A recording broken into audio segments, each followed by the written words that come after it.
I-share lang tayo sa inyo mga ka-repair, no? May ni-repair tayo na inverter welding machine. Ito Inco 315 amperes. Yan. Ang issue nito mga ka-repair, ayaw mag power on. Tapos yung fan nya parang iikot, parang hindi. Nalagyan ko na ito na power supply ng mga ka-repair. Nilagyan ko na. Bali yung ginamit ko na power supply, ito yung 3 wires. I-share ko na lang sa inyo kung paano ito kinabit. Kasi sa tatlo ito, may green, red, black. Bali yung kinabit ko dito mga ka-repair, dalawa na lang. Isa sa capacitor na negative, yung black, dito ko nilagay. Yan. Tapos yung red naman, dito naman sa pinaka-output ng IC, sa power supply dito sa digital control amperahe nya. Yun na lang ang gagawin nyo para madali mga ka-repair. Bali automatic na yan. Pag kinabit yung ang sa output dito banda sa pinaka-IC nya, sa output regulator nya, tapos i-ground nyo na lang isa yung kabit nyo dyan sa capacitor. So iti-testing natin mga ka-repair. Pero dapat may masusukat tayo na voltahe dito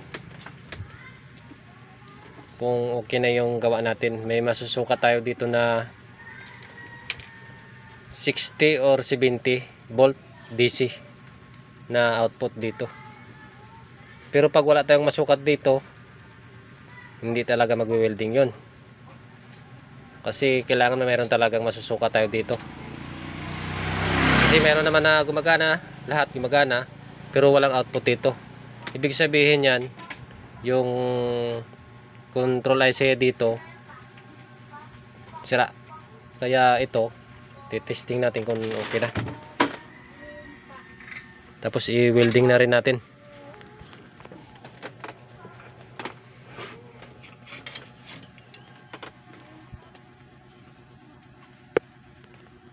Sa katulad nito mga ka-repair na dalawa yung photocoupler, okay lang na ito yung gamitin nyo, yung 3 wires na to,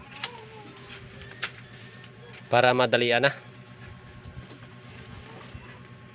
So ito mga ka-repair, nasaksak na natin. Ipapower on na natin to. So ayan, nagpower on na.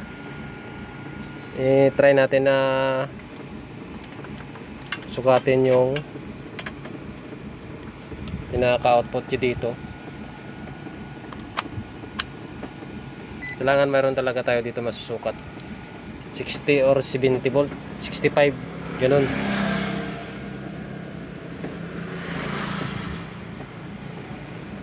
So ayan mga ka-repair, may nasusukat tayo 66 volt. Madilim kasi yung tester ko, luma na kasi. Ayan, bali normal na yan mga ka-repair. So try natin na testing, i-welding. Okay na. Ayan mga ka-repair, dyan na nakakabit.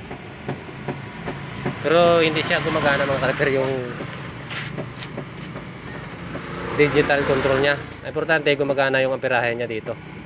Kasi wala nang display, yan o. May display yan dito kaya lang nawala. Hindi ko na yan mababalik. Importante gumagana yung amperahe at saka control nya. So try natin i-welding.